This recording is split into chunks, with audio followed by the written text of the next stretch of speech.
This is Lisa from Mobile Tech Review, and today we're looking at the Asus MeMO Pad Smart 10 model ME301T. Yes, it's written like Memo, but Asus says to pronounce it like MeMO. A little bit weird there. But anyway, this is their very affordable 10.1-inch Android tablet, $299. And wow, for a name brand tablet at that price with these specs, I'm pretty impressed. This is an IPS display for wide viewing angles, sharpness, decent brightness on it as well. You get an NVIDIA Tegra 3 quad-core CPU inside, USB host capability, HDMI out, Giga RAM, fast processor, 1.3 pounds, a little bit less, very thin, 9.9 millimeters. Available 3 colors. We have the blue one right here. Plastic back, nothing too fancy, but still, for the money, if you're looking for a tablet and you don't have to have the very best specs and everything, this will get the job done and get it done well. And we're going to look at it now. So the Asus MeMO Pad has pretty much everything you would want from a mobile OS tablet. 10.1-inch IPS display, 350 nits of brightness, wide viewing angles. Yes, it's not as bright as the Transform Infinity TF700, but then again, it's also a lot cheaper, and most of us never need 600 nits of brightness, to be honest. You've got NVIDIA Tegra 3 CPU in here, 1.3 gigahertz maximum speed, 1.2 gigahertz when multiple cores are running. GeForce graphics inside for good gaming. Tegra Zone games, you get the full effects, the water effects, all those neat things. Giga RAM, 16 gigs of internal storage. A micro SD card slot that is compatible with SDXC cards. USB, micro USB port, that's where you're going to plug in to charge and to sync. And it also supports USB host with the USB on-the-go host cable. We'll show you using that. And we've got Android OS 4.1.1 Jelly Bean on board. That's nice. Not many tablets are shipping with Jelly Bean yet, so that you've got it right here. And overall, it's a quick tablet, and Asus has done a good job of addressing shortcomings from previous models. They really are pretty quick. We've seen that with their Ultrabooks as well. For example, GPS that locks onto 12 satellites instantly indoors, and I'll show you that now. First, we're going to turn off Wi-Fi, so you know it's not getting any Wi-Fi assistance whatsoever. Wi-Fi is off. Now we're going to look at our GPS test application.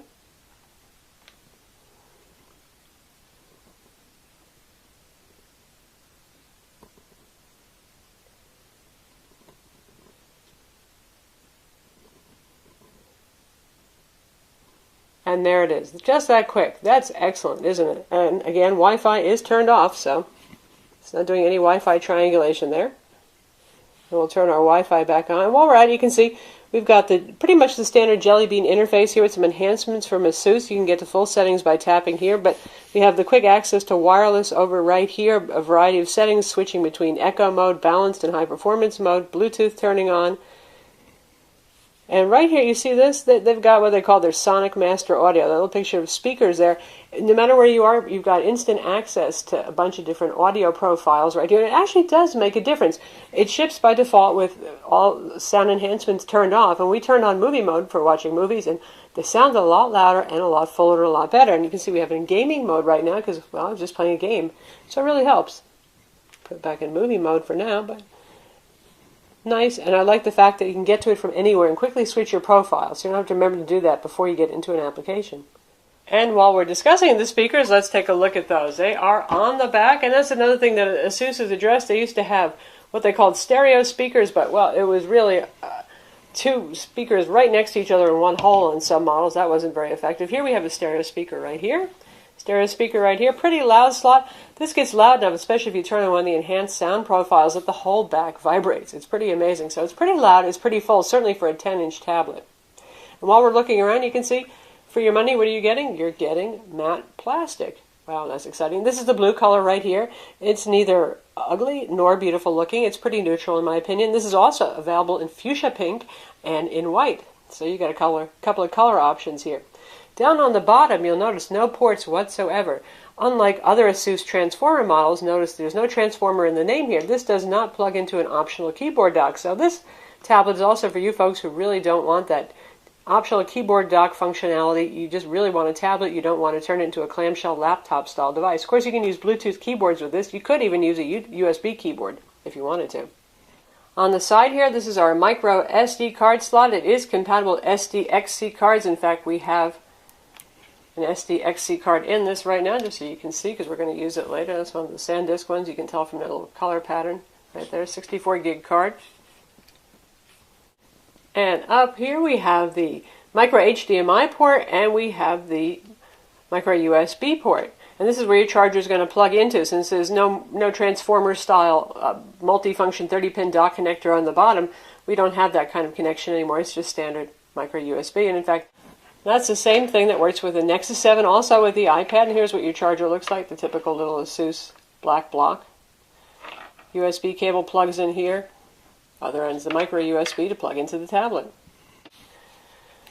On the back, by the way, we have a 5-megapixel camera, pretty mediocre in quality. It's not so much the sharpness that's an issue, but exposure is not very good. It doesn't handle high contrast settings. You get kind of milky light colors with it. Front camera is 1.2 megapixels, and that one's pretty decent. It's certainly good enough for something like Skype or Google Video Chat. There's our headphone jack right there, 3.5 millimeter audio, and we have our volume controls right here. Easy to operate the controls, unlike the TF300 and the TF700, where they tried to make it so darn skinny and really just very narrow at the front end here. This has a steeper curve to it, so it's much easier to use these controls. And the power button is right up here on the top edge.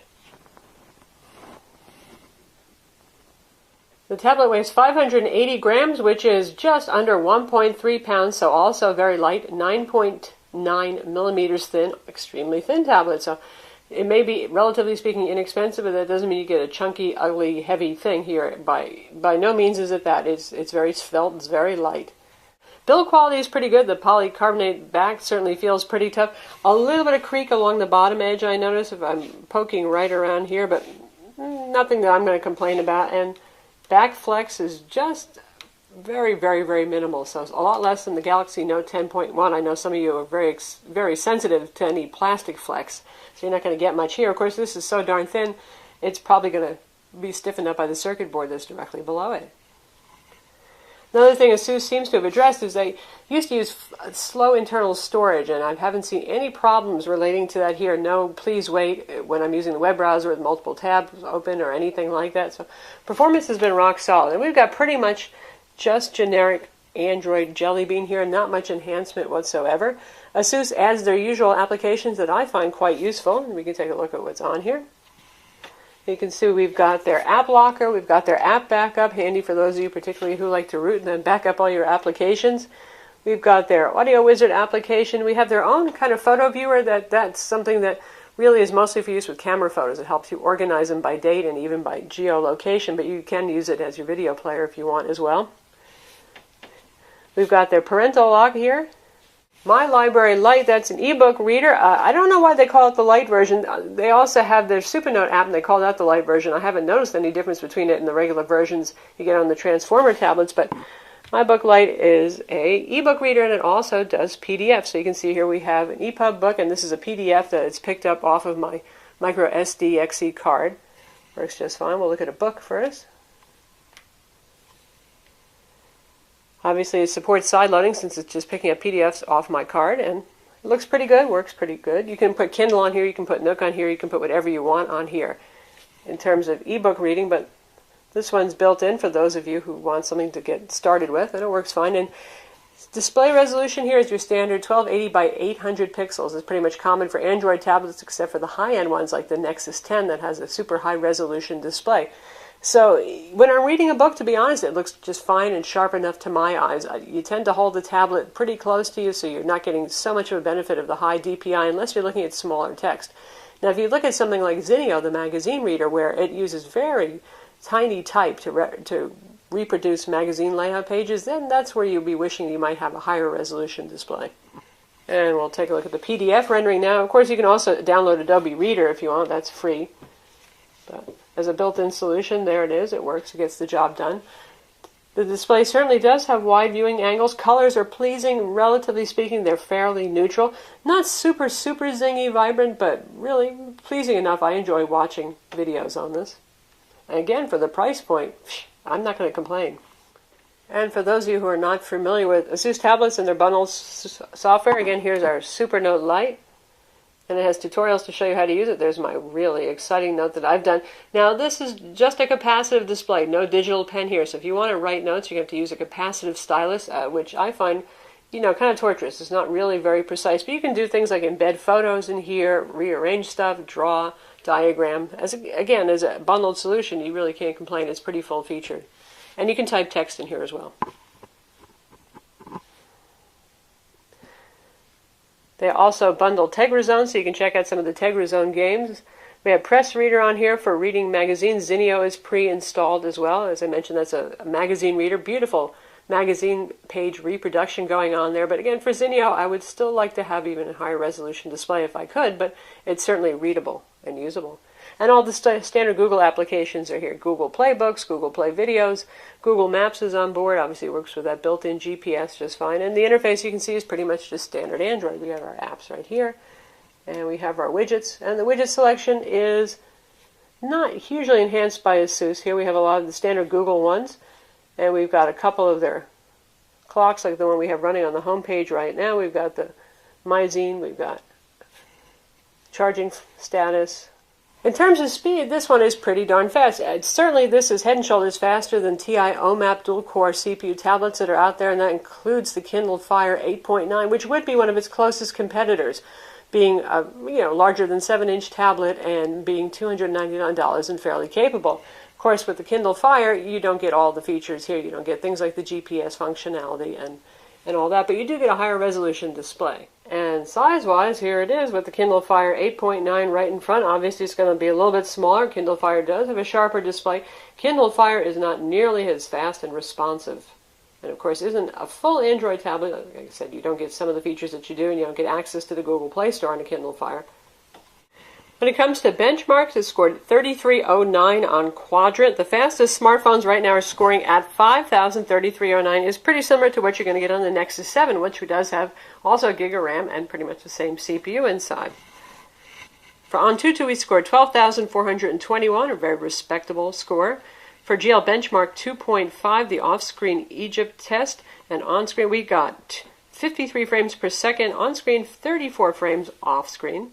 SunSpider was a zippy 1320, and Geekbench 2 was a 1261, which came in just behind the Nexus 7, surprisingly. Honestly, in terms of speed and performance, I have no complaints here. I've been playing a lot of demanding 3D games, and we'll show you some of those. Plays just fine. Today's tablets are a lot like today's computers. We all chase after the highest specs, but honest to God, the mid-range model really is more than most of us need. I mean, unless you know that you've actually managed to bog down a tablet and you need something that is the fastest on the market, this guy is just fine for 3D gaming. It'll still be fine for 3D gaming next year. Web browsing is good on it. Again, for the price point, $299, you can't beat it, and it will beat out certainly the NVIDIA old Tegra 2 tablets that you might have that you bought a couple of years ago or you can find used on the marketplace. Is better than the TI OMAP tablets that are out there. The only thing that's going to beat it are faster Tegra 3s, and Samsung's quad-core Exynos is very, very fast. And their latest cutting-edge Exynos dual-core is also very fast, too. Again, pretty good stuff. And also for the money, we're thrilled that you get USB host. Now that's going to involve having to use a little USB host dongle adapter, not in the box. You're going to have to come up with one of your own. We're using the one that came with our Motorola Zoom, or was actually sold for the Motorola Zoom. You can find these in electronic stores like Fry's. You can order them online. We're going to plug in some stuff so you see how it works. Now speaking of that USB port, we have a USB on-the-go cable here. This is the one that I bought from my Motorola Zoom, but you can get these at a variety of consumer electronics stores. We're going to plug in a flash drive. Now we also tested this with NTFS external self-powered hard drives like Western Digital Passport, and it worked just fine yesterday, and today it's not giving it enough power to power up the drives. That's pretty weird. So if you have external plug-in power hard drives, that is ones with their own power supply or an optical drive, that works just fine. But we're going to do this flash drive right here.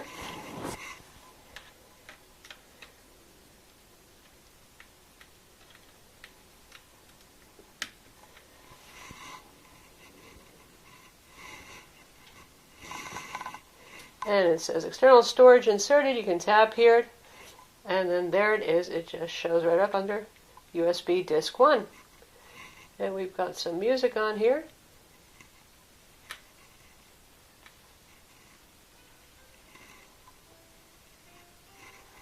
And it's playing right off the flash drive. Not bad sound either. Speaking of sound, we can switch over to the music profile.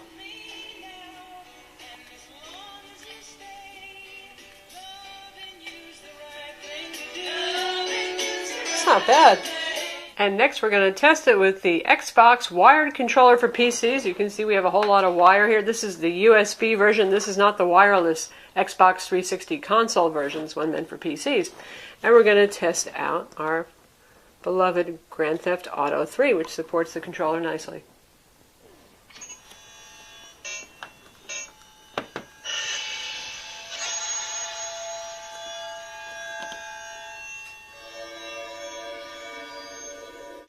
So here we are, driving in our usual evil way in Grand Theft Auto, using the controller. It's a lot nicer than using on-screen controls. Button mappings are always a little bit weird with Grand Theft Auto. You never know what buttons are going to work. But there is a button for everything that you need.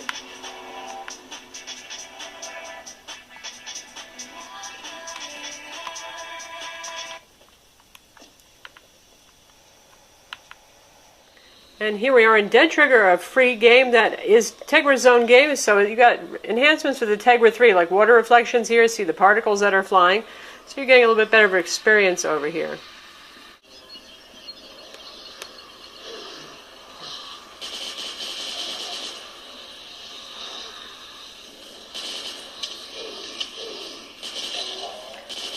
It's playing just fine.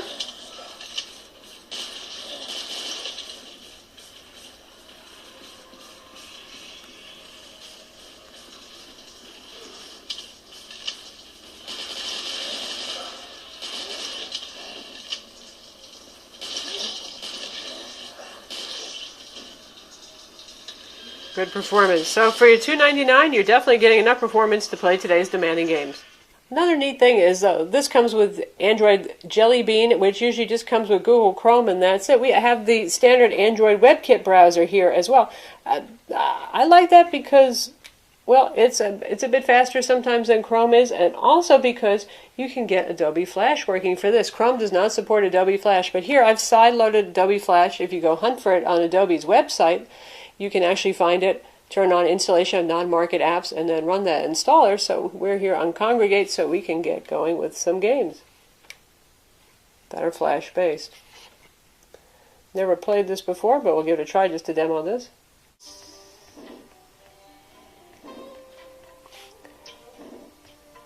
And here we are playing our Flash game, running just fine. So yes, you can sideload Flash Player if you know how to do that. Again, just go to Adobe's website, search for Android Flash Player, and download it. Put it on here. I'll turn on installation of non-market apps, and then run that Android Flash installer that you downloaded. Asus claims 8.5 hours on a charge from the 19 watt per hour battery, and we're still putting this through battery tests, but so far it's lasting about as long as any other 10-inch Tegra 3 Android tablet that I've used, which is to say I have to charge it every other day with moderate use. We've done some video rundown tests on this, and right now I'm managing about 7.5 hours for video rundown tests. Now, what don't you get for the $299 budget price? Right now, there's no 32 gig storage option. That's not a huge deal to me because you can use micro SD cards with this. There's no Gorilla Glass, just regular hardened soda glass, and there is no Office Suite pre-installed. So you can download Office Viewers for free on Google Play Store. There's a couple of editors that are even free, and none of the suites generally cost more than $25 if you need that. But keep that in mind. That's something you're going to have to add on yourself. Honestly, for the price, unless you have to have the very best, the very fastest possible CPU, and this is still one of the faster tablets out there, and unless you really have to have that super high-res display, for the middle of the road, folks, this is a great bargain. At 10.1 inches IPS display, Tegra 4, wow, it's just really nice. No complaints, no gotchas so far. So that's the Asus MeMO Pad 10-inch, the smart model, ME301T for those of you who need that model number, and definitely a tablet I can recommend. Yeah, it's thin, it's sexy, it's light, not super sexy though. I mean, we're talking about plastic build and stuff like that, but solidly put together, great specs. Definitely recommend it. I'm Lisa from Mobile Tech Review. Visit our website for the full review. Don't forget to subscribe to our YouTube channel and hit that like button too.